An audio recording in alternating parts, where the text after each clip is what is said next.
Well, it's a good evening from the studios of Radio FM 88, and it's a nice new 2026. Now, Zoe is a co-host who's from Northern New South Wales. She's reported in Crook today. And so you've got myself and our guest, Kelli, who Zoe's organised. And I've had a chat with Kelli this afternoon. I'm looking forward to it. And so without further ado, it's a good evening to you, Kelli. Oh, thank you. Good evening. Thank you for having me. Yeah, so first of all, I'm normally the person who sits in the background and puts all the stuff up in the background there, like this. Yeah, so it's awkward to sort of be running the show and also do all the, what do you call it, all the content that's coming up on the show. So anyway, Kelli, now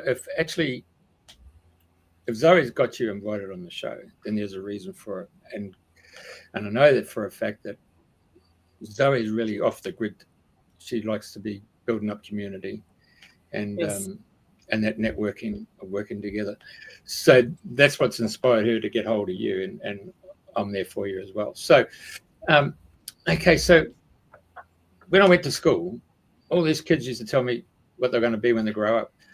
Yeah. And I got to tell you, I still got no idea what I'm going to do when I grow up. So how did you fall into this fantastic concept of bringing people together? Well, the long story or the short story, it really happened in 2001 during COVID. And I discovered people were, I guess, seeking. There was a bit of chaos happening, and people were looking, okay, what's I need direction. And my mind went back to growing up in Northern Rivers of New South Wales, and my parents moved us up there when I was only one, and for the purpose of becoming self-reliant on their own property. And they really knew nothing. They were city folk who thought we'll give our a hand at farming and those kinds of things, and they made terrible mistakes. One of the times they had a steer, and my dad thought, you know what, we'll kill it for our meat, and he strung it up and punctured it in just the wrong place, and poo spurted out all over him. So he made terrible mistakes. And my mother made bread from scratch and would often burn it, and they'd kill our own chickens for meat, and I would never eat them. But I learned from a very young age what it looks like to be self-reliant and how important that was. And so, fast forward now, like the weather events and people, being flooded in, and it reminded me of those days back in Lismore being flooded in, and how much safer you feel when you are prepared. And so I started doing podcasts like this and teaching people about self-reliance and food preparation, food storage. And then when I ran out of things to teach people, I then started interviewing others. So I've been doing that for 4 years, and we have our show on a Tuesday night at 8 p.m. Sydney time. And I interview people like yourself, who are up to things and self-reliance. So that's kind of how it got started anyways. True. So I'll just bring up your website again. Okay, so you had this big event there in October, it's actually north of Sydney, isn't it? If I'm not mistaken, by Dural, isn't it? Is that right? Yeah. We had our third event in this spot, which was a lovely spot, beautiful for camping and holding these great events. And it was our third one, our Freedom Summit, and it was so wonderful. Speakers, stall holders, campers.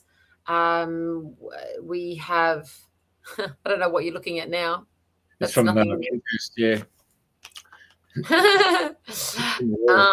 And Yeah, so we've done a few of those now. We started online doing online summits, but then we went into person and getting people together in person. So it's been lots of fun over the years. So come back to this one here, 2025. So everybody could just come either with a mobile home or a camper van or a tent and just build up that community spirit. I mean, it takes me back to Scouting Day. Yeah. Well, it's that, flushing toilets and showers, we didn't want to be too rough on them, but no, it was just a beautiful opportunity for people to come together, learn about what it is that we do in My Self Reliance, and what you're looking at there. We actually cover off what we call the prep matrix. So we cover off the 8 key pillars of self-reliance. So that's food, finances, health, relationships, education, technology, communication, and faith. And so they're the 8 key pillars. And so we have a speaker from covering off each of those things at the Freedom Summit. So yeah, you're just having a good old play around on the website. There's lots of beautiful things. We're very holistic in the way that we approach. So mindset as well, and getting people off to a great start to the year and to their day. This is what I also train on. All right. So members of the family, how did they respond to your thriving get up and go and let's have a go? Well, you know what? I have 4 brothers, 3 that are older and 1 that's younger, and they virtually don't know what I do. I don't really tell them a whole lot because, if they have different memories of growing up on the farm, and they're maybe not that inclined now to want to be self-sufficient, but I think they quietly, secretly cheer me on. My brothers were never my biggest fans, but for me, community is everything, and I think maybe sisterhood is super important because it's what I lacked growing up, really. I'll tell you what I was really taken by is this 72-hour checklist. Yeah. Yes. I think it's a must. Anybody who's watching the show, I really honestly believe, you should jump in and either join or actually download this. This is very important. As you mentioned before, with the floods and with drought, when things become a bit intangible and you can't get to the so-called universal shop, whether it be Woolworths or Coles or whatever it is, Aldi, you have to rely on your neighbours. But this here is a very important list that it should be in everybody's home, eh? Oh, 100%. And this is a free downloadable. So, yeah, go ahead and grab that. And it's got a really well thought out list of, and most of the things people can go, search around your home, put it together in a kit. We've done some training on this. So on my YouTube channel, there's you can go back and watch the video on what's important. What do you get together first? A really good backpack is what I recommend. And then getting these items together and having them as a grab and go bag, one for each person in the family, and with some clothing in there as well, change it over seasonally. But some food basics, but it's called we grew up with it called a 72-hour kit, because if you can survive the first 72 hours of any major event, then you set yourself up for really good survival. Whereas most people are scrounging in that time. Sure.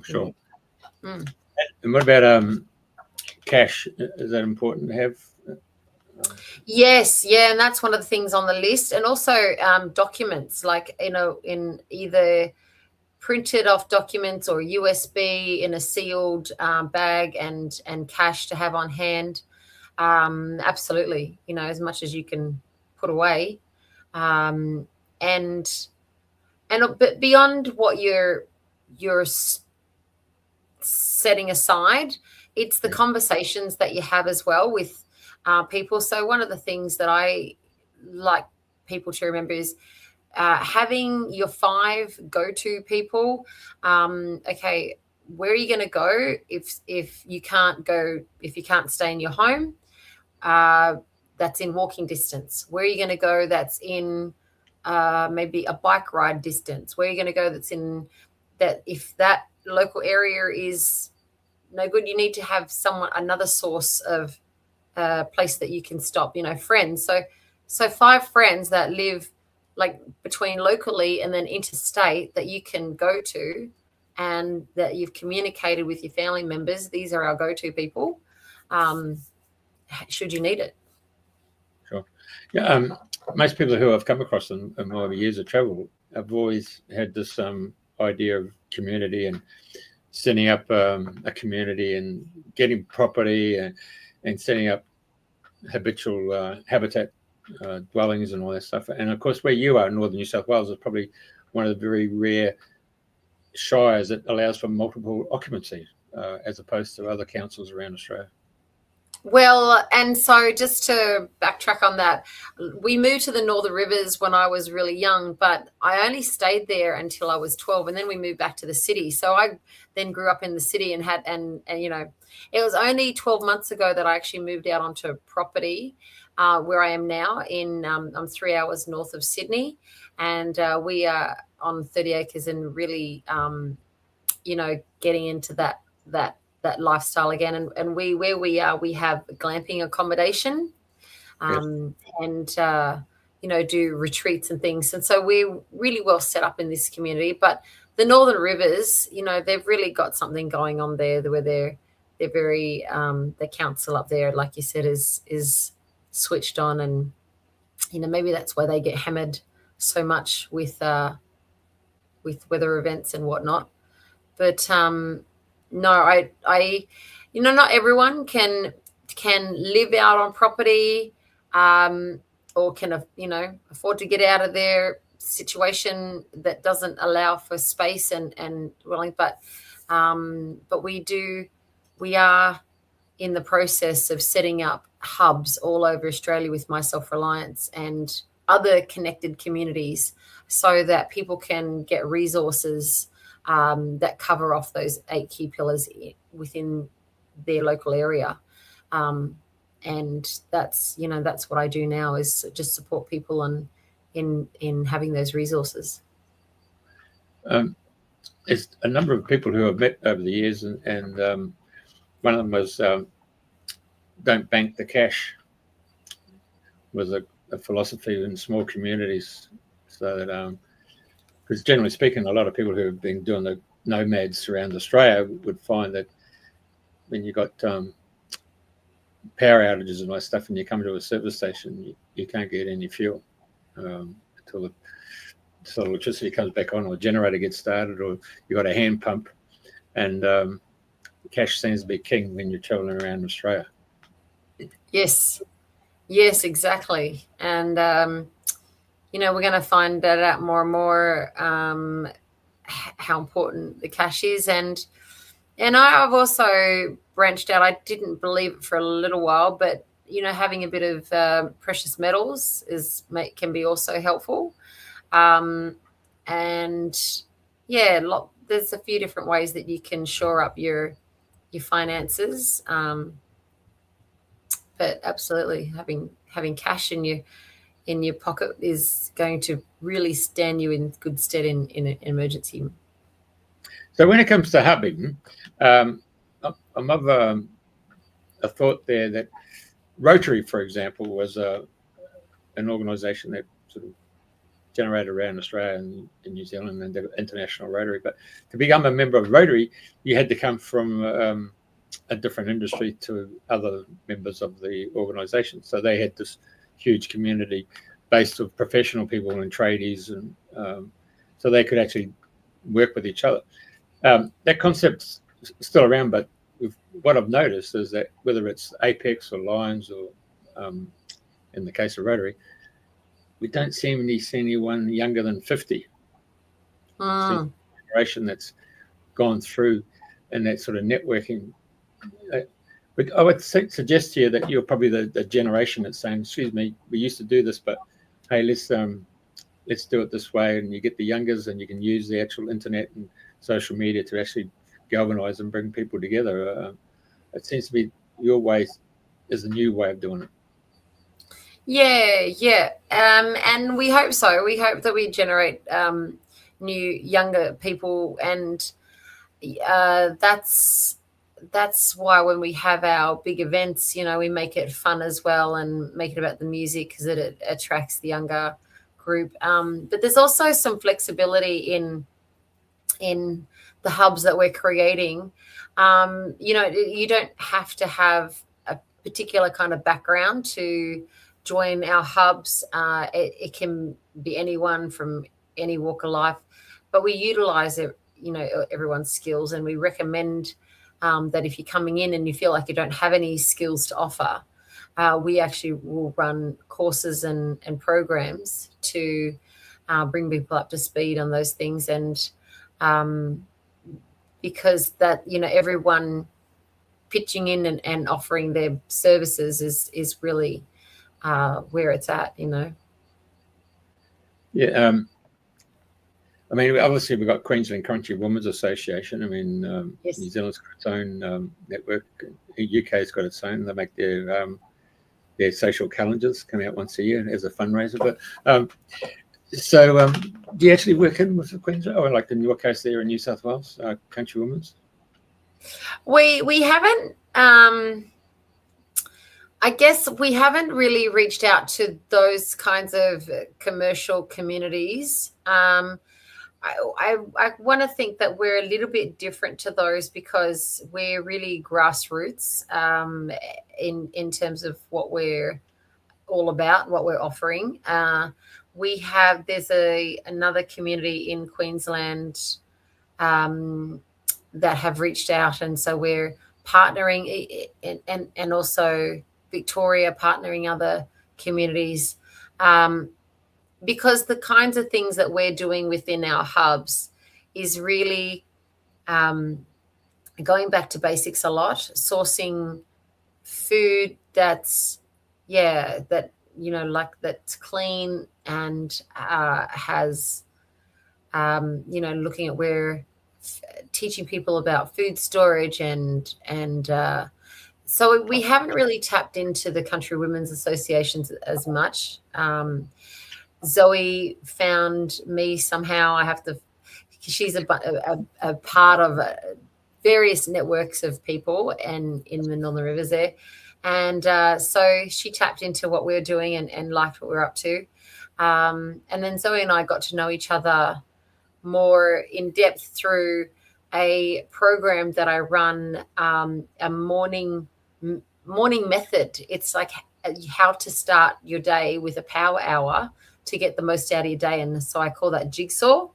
And it's the 6 things that you do to start your morning and have the best possible day. And so when you have you set yourself up with your mindset first and pay attention to the things that are important to you, then you can really create the kind of life that you really want. And so, sometimes, and the reason we do that, a lot of people wake up to their screens and start responding to what's going on in their inbox, and so, when we push that aside for a moment and just respond to the things that we want to create in our life, then that's what I teach people is, like in a year from now, what do you want to have happening in your world? And so it starts with today. Let's look at how we're starting the day. Yeah. The reason what the Queensland Country Women's Association, or any one of those women, they teach young girls how to cook. So, yes, that's right. Yes, they're very good. And do crochet and knitting and sewing and all that stuff. So, yeah, great skills. Yeah, and of course the old apprentices, where the young boys learn how to plumbing or electrical, mechanical. Those are all the grassroots stuff in it. But you've got to bring people together. So in order to do that, I take my hat off to you to really get out there and launch. Well, it's got to be done, mate, isn't it? You just can't rely on the government. You can't, no, and that's really the point, is getting off the system in terms of our food, our finances, our technology. So we're really we're getting off the grid in a lot of ways, and that way we get to have a say of our future and create maybe parallel systems for doing things. 1 foot in, 1 foot out kind of a situation. Pokey, and we turn around. That's right. That's good. And so anybody watching and listening to the show, I've put up the website there, but they can reach out to you, and you can actually advise where there's other potential hubs wherever they are in Australia, I take it. Yes, and we communicate a lot on Telegram. So usually people come across us.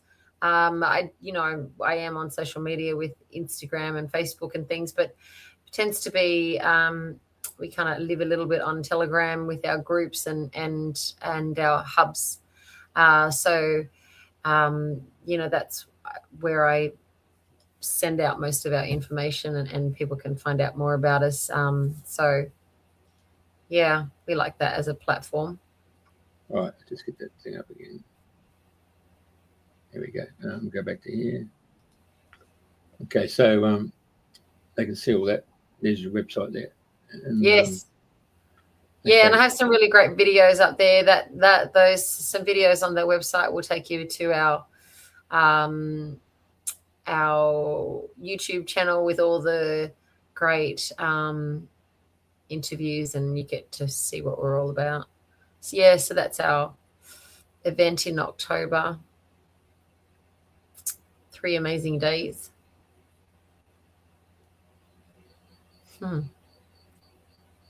Yeah.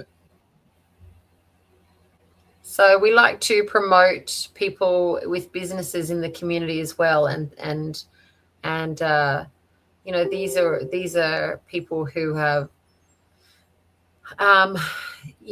teaching people the basics, and so yeah, we like to support those businesses.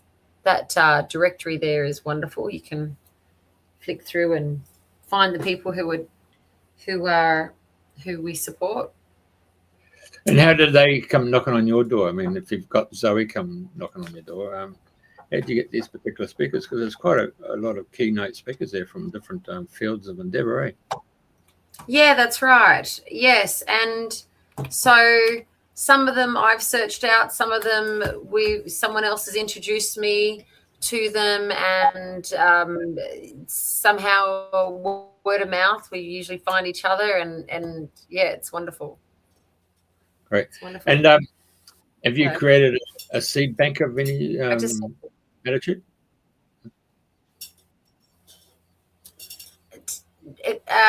What's that word you're saying? A seed bank? A seed bank. Yeah. Have you created a seed bank of sorts? Oh, a seed bank. A seed bank. Yes. Yes. Yes. Starting to now create our own from our own produce and planting. Yes. But there's a great list of where you can get heritage seeds from, and people who are doing that. So, I support other people who have been doing it longer than me, and I don't have enough that I can share, but I do absolutely recommend. Even the Diggers Club, they do a good one, and there's a whole list of people where you can get seeds from heritage seeds. Brilliant. Yeah. And you got people who obviously do the syntropic farming and biodynamic farming, and we talk about the mycelium networks. And yeah, so we actually started off in the early days. We would do 3 days of permaculture. And so that's one of the first things we did was roll out permaculture workshops. And so one of the things that we're currently doing now is building on the directory, so that under every key pillar there'd be, here's your list of go-tos, and this is the state where they are, where you can find them. So that's what we're creating now, is our list of our go-to people. And so the syntropic farming, and it's all very, very important and wonderful. Cool. And I've been assisting a lot of people now bringing in prefab housing, container forms of housing from China into Australia from all different ports. It seems to be a gravitation towards going for instant type housing. That profound form of construction seems to eliminate all the other costs that come from compliance and council regulations and all the other add-on costs from construction. It seems to be an instant fix at the moment. Have you found that in your part of the world? A lot of people getting into tiny homes. A lot of people wanting to, find communities and existing communities, creating communities on people's property. And back in the day, one of the early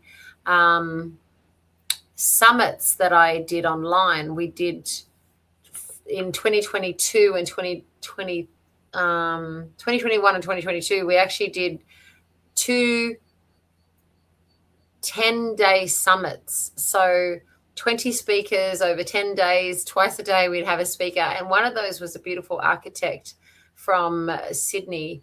And she was talking about how you can build and create with geometry that really aligns with, the spirit, just allowing for flow and freedom, and using those really beautiful natural fibers and natural materials, a lot of hemp. So I found that when I went to the Off-Grid Festival in Victoria, there was a few companies that were really producing a lot of hemp, good building quality materials now. So if you can get your hands on those, they're really great. So have you got anybody in the world of energy who sort of follows in the footsteps of Nikola Tesla and his free energy systems, and the guy came up with the J cell and all the other technologies, Rife systems? Yes, but if we'd have to go under this, cover the code of silence to be able to share with you. They turn up at the Freedom Summit, and you can meet them in person and find out how they generate their energy and so forth. So, Zoe got the guy Green from America. He's got the thunder generator. That's really phenomenal. So moving along. So water. So when we look at our artesian basin here in Australia, or we're looking at our creeks and our river systems where there's pretty fresh water, and then you've got government regulations as to how much water you can take out of the water, or the creek or the river, whatever. How have you come around to establish that with members of the hub or hubs, how to get good, clean water? Yeah, that's a really good question. Anyone that lives on property will know that you don't really own 15 meters under the ground. That they own everything, right? So they're going to put restrictions on as much as they can, or have you have a license to have for everything, and have to tick the boxes for you to have any rights to your own property, and water included. So when it comes to something as simple as the 72-hour kit, we suggest to store water. When it comes to how do you How do you have water on your property? Everyone has to face that question for themselves. But we do within the prep matrix. There's the question that says, okay, well, what's the problem here? What resources do you have? What education do you need? I'm not going to sit here and suggest that I've solved that problem, because it's probably going to be different for different people. The solution to that. And as our hubs get going in, they're all in different stages of product development. Yeah, development in their own communities. Some in, really, really brand new. Then that's one of the questions that they need to tackle.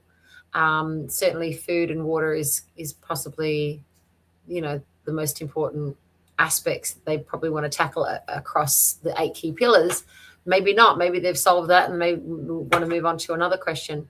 But even the rainfall, on the property that we're on, it's like, when it comes, you want to capture it as much as you can and then filter it. But one of the things that people really face is, how do we drink clean water?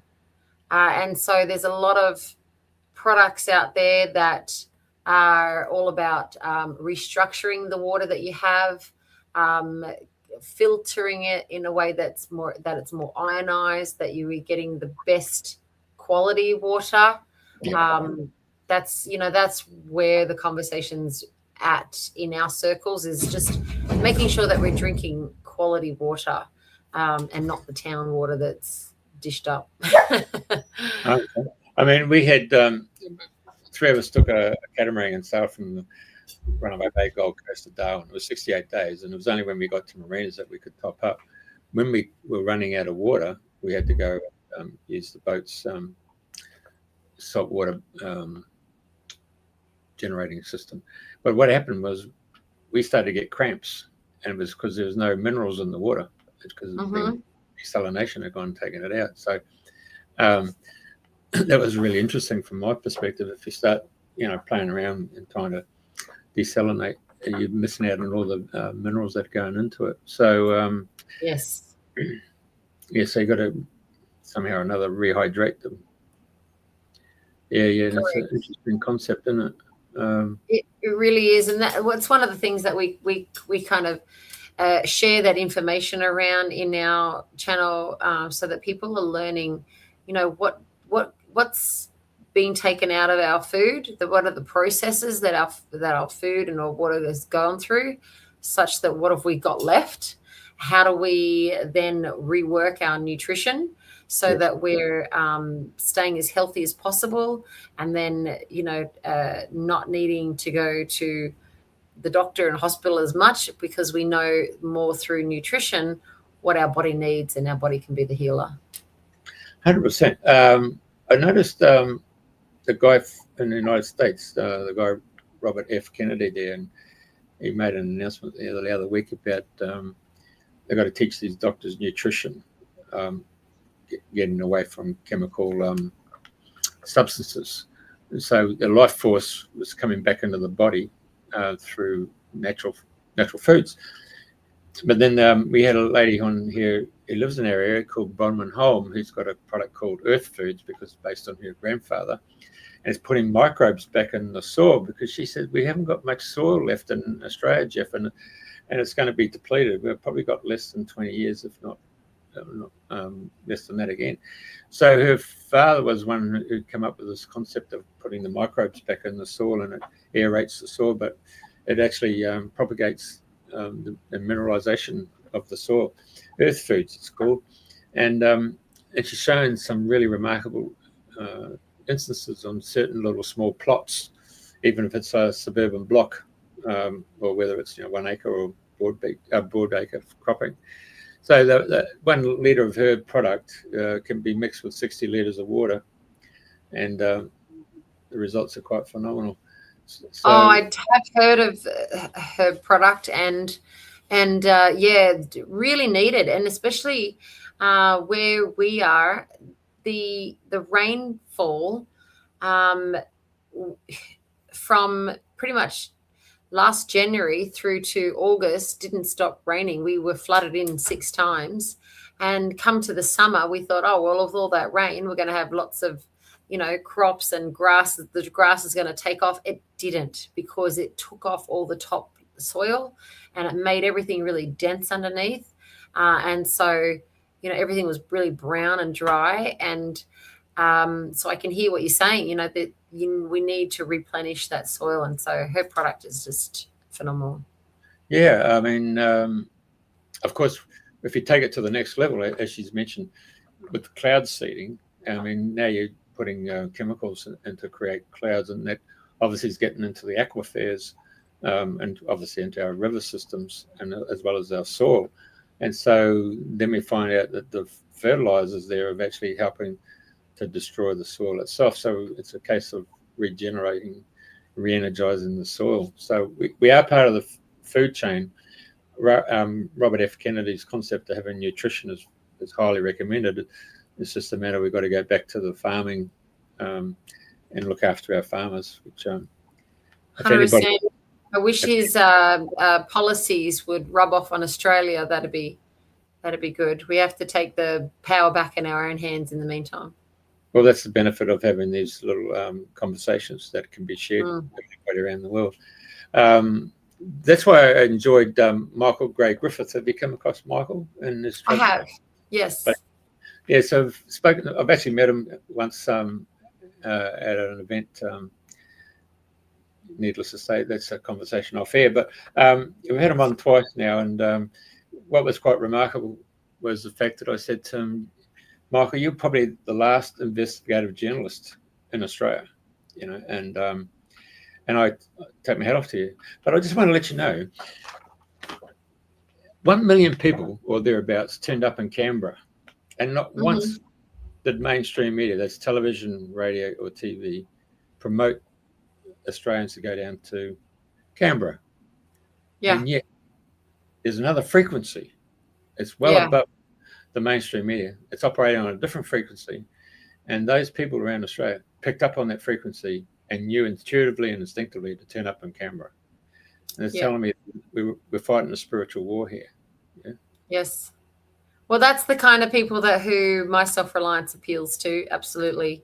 There's the people who are open to the conversations about where does real change happen. And as much as we would like to shift the politicians and turn things around there, we need to take the power back in our own court in how we do it. And without the fight, I don't believe that we need to fight. We just need to have that good vibration that is attractive to people to want to live a better way. And but it's certainly I guess where the Freedom Summit name came from, is that we want to live as free people in a beautiful Australia society. So that's why they all showed up to Canberra. It was like, hang on, what's going on here? And we have to take the power back. And so people have different ways of doing it. Some people want to take to the streets. I personally have stopped thinking that that's going to make any difference. I rather spend my energy on the things that I think will make a difference. And that's getting people to be proactive, not waiting as if, if we change the government's mind, they're going to make things better for us. No, we're going to make things better for us. And so that's what, My Self Reliance really stands for. Really brilliant. Yeah, because it's a matter of playing a game of tennis, isn't it? So let's call it psychic tennis. So if I'm a bit pissed off with someone, I'll bloody go and whack it and try and get an ace and ace you out. But if you were good enough, you'd hit it back over the net. And so now we're dealing with the mathematical rule of my serve was 1. You get it, you send it back, becomes 2. And I'm getting it and thinking, where did that come from? So I send it back, and so now it becomes 4. You hit it back, and now we get to 8. So we get this whole realm going back and forth. We're playing around with energy, which is really negative, and we're giving our energy to something that we need to cut off at the very source. But what happens if I said to you, as in tennis, love 15, yeah, love 30, 15, 30, 30 all, juice. I mean, the whole thing is a positive thing where the love that goes from me to you receive it. You think, oh, that's bloody fantastic. So you send it back to where it came from, which is I get it. And I get double the wacky now because I send it to you, you send it back. And I think, hey, that's fantastic. I send it back to where it came from. So you now get that extra bloody woof. And so you think, oh, my God. And so you now uplift yourself. You get inspired. You don't have to say anything because now as you walk around, you meet other people and you just raise their vibration because all you do is you see that person in perfect love. And the question now is how you see that person in perfect love. And that's the conundrum. How do you focus on that love? I've watched how energy works. And there's nothing that surprises me when I see one of those big Pentecostal churches in America where they have 10,000 people in there and they go through the healing book and they might say, Barbara's got hemorrhoids. And I'm thinking, 10,000 people have just visualized Barbara with hemorrhoids. How about if you just change that whole subject and say, Barbara's in our love book. Yeah. We've got all these people in the love book. It changes the whole energy. So I'm completely with you when you say, don't give them any oxygen. It's grassroots level. Start with what you're doing, build up the network, and as a consequence, it is an automatic switch over to change over. And those people who felt that they were in charge had the power. Finally, I'm sorry, you don't have it, and you've got to learn how to go and live life again. Do you know, add to that, how do we build that energy and share that love? And I teach this, and this is not a me concept. This is a very, very well-known, very old concept, but sometimes it's a good reminder, is that gratitude is the highest of all the attributes, and it's the vibration of gratitude that actually brings about more of what we really want. When we send it out, we get that back. And so we have a practice that we begin the day with gratitude, and also reframing some of the concerns and worries that we might come across. How can we reframe them through the eyes of gratitude? And we can do that very easily when we think about COVID, for example. A lot of terrible things happen in those days, and a lot of people's lives shifted. Mine certainly did, doing something completely different to what I was doing before. But that is a blessing as well. Like, the people that I've met since now I feel like we're actually doing what we're meant to be doing. Walking in and through our purpose is something that happened because of COVID. And so I'm very, very grateful for that. And so, wherever we see, injustices done or the circumstances don't look great, when we reframe it through gratitude, then we start to see there's new ways of doing things that we didn't see before. And so, that I think that's how we turn that, love 15, love 30 and double that, Sure.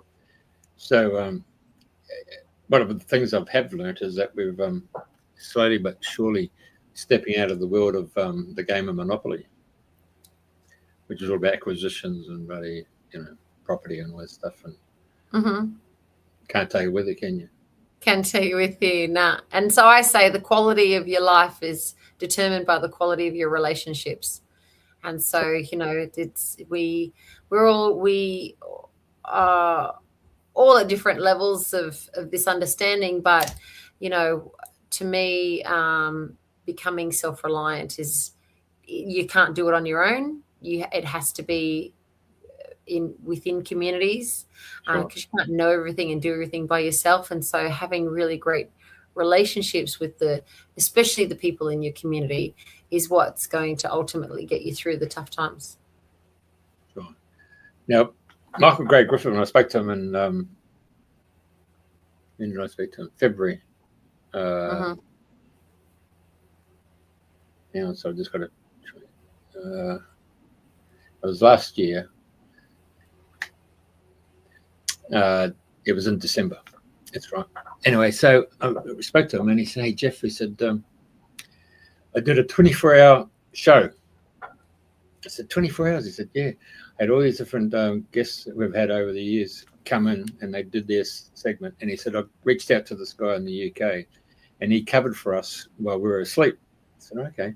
He said, "Oh, yeah, we had 27,000 people come in and watched. Wasn't that fantastic?" He said, "You know what, that guy did? He rang me up in November, because that was in October. He said, 'Michael,' he said, 'I like what you did.' He said, 'I'm going to do it here in December. And I want you to do our nighttime shift.'" And he said, "We've got 48,000 people, Jeff." I said, "Fantastic." And I said, that's the new medium, mate. That's the jigsaw puzzle. People have been out there and all of a sudden they felt that they were just one little piece and they didn't realize where they were in the big cog of things. What you just, your guy in the UK have just gone and done, you've just gone and put the whole jigsaw puzzle together and say, you're not alone.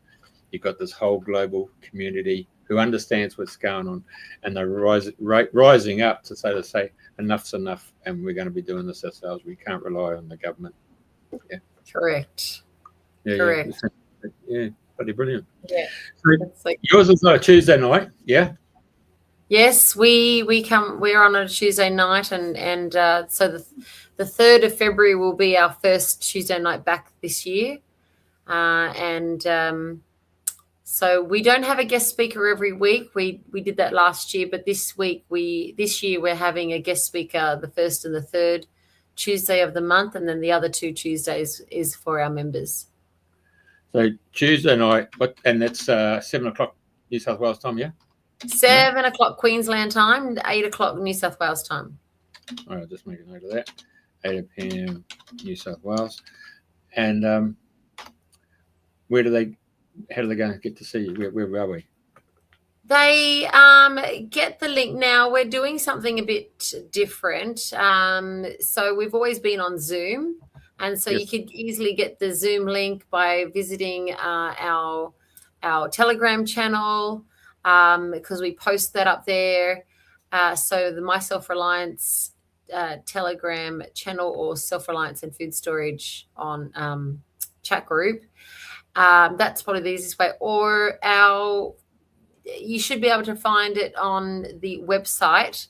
But we're actually going to try out a new platform that may be off Zoom, a bit more secure. And so there's people in our community with new technologies that we're trying out. So if you want to join up, then find us either on Telegram or on the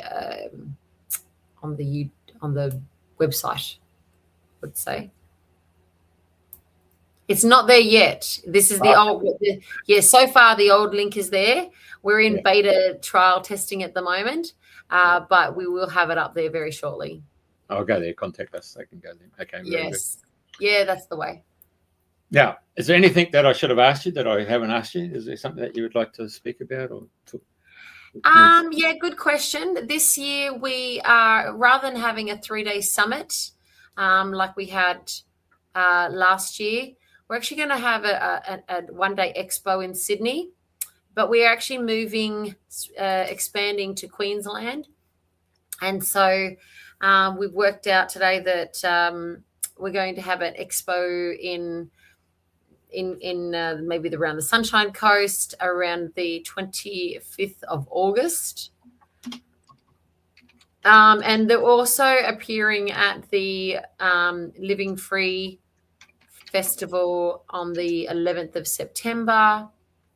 And then we'll be in Sydney in October for our expo in Sydney. So stay tuned to those dates. And then we're also having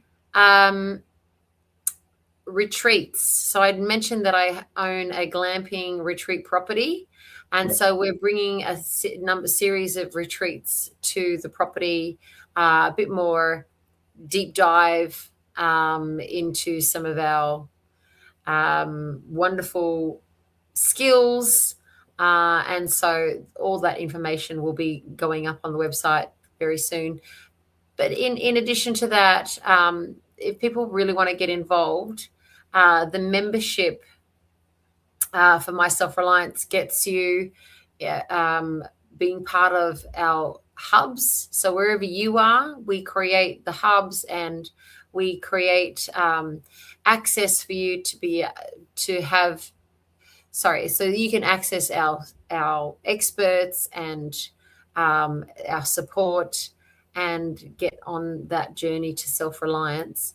And it's only for $59 a year.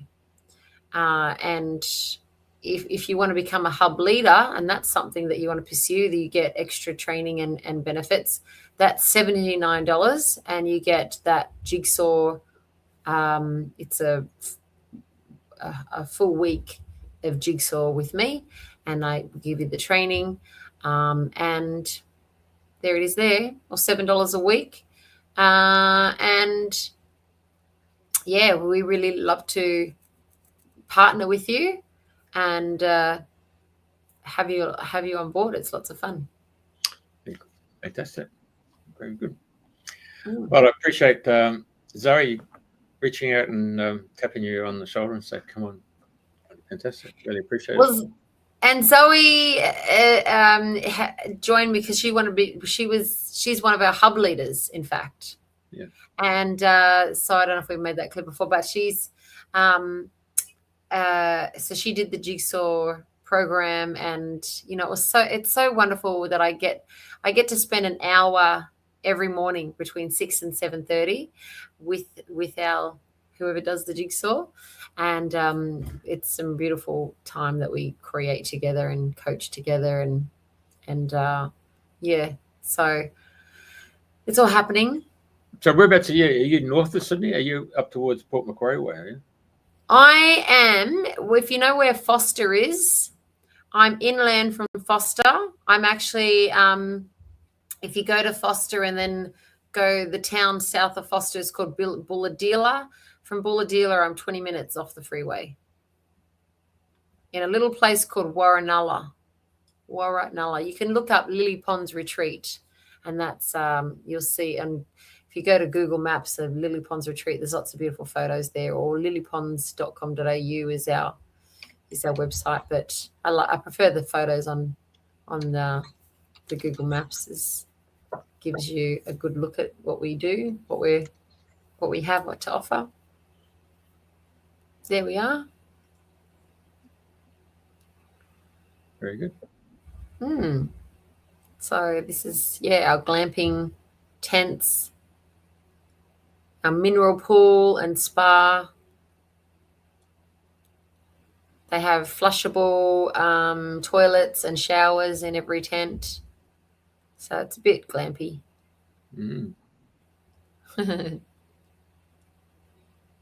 No, well done. I mean, everybody loves a fire, right? Loves it. Yes, we love it. And we have farm animals too. So fresh eggs. Yeah. It's just, it's fun to wake up every day to, the land. Of course. With a big, that's what you can see, that building there in the green. That's our communal hall, and in there's the pool table and lounge, dining, cooking facilities, and a good gatherings place. So rain, hail, or shine, we offer something for everyone.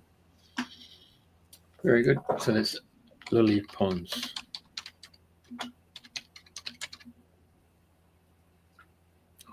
Got that spot.